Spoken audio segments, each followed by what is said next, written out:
Hi అండి, అందరికీ నమస్కారం. వెల్కమ్ టు లోకేష్ ఫ్యామిలీకి. ఈరోజు రెసిపీ వచ్చేసి బ్రేక్ఫాస్ట్గా సాబ్దాని కిచిడి చేశానండి. దీనికోసం ఫస్ట్ ఒక ప్యాన్లో పల్లీలు తీసుకొని దోరగా వేయించుకోవాలి మీడియం ఫ్లేమ్లో. వీటిని పక్కన పెట్టేసుకొని మిక్సీ జార్లోకి 2 ఎండుమిర్చి, ఎల్లిపాయలు, వేయించి పెట్టేసుకున్న పల్లీలు, సాల్ట్ వేసేసుకొని ఫైన్ పౌడర్ చేసుకొని పక్కన పెట్టేసుకోవాలి. ఇప్పుడు ఒక కడాయి తీసుకొని అందులో సరిపడా ఆయిల్ వేసేసుకొని ఆయిల్ వేడైన తర్వాత ఆవాలు, జీలకర్ర, పచ్చిశనగపప్పు వేసుకొని ఫ్రై చేసుకోవాలి.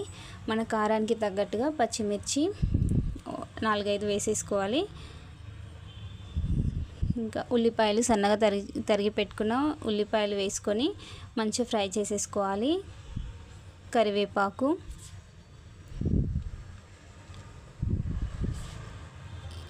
ఈ పోపు దినుసులని కలుపుతూ మంచిగా ఫ్రై చేసుకోవాలి.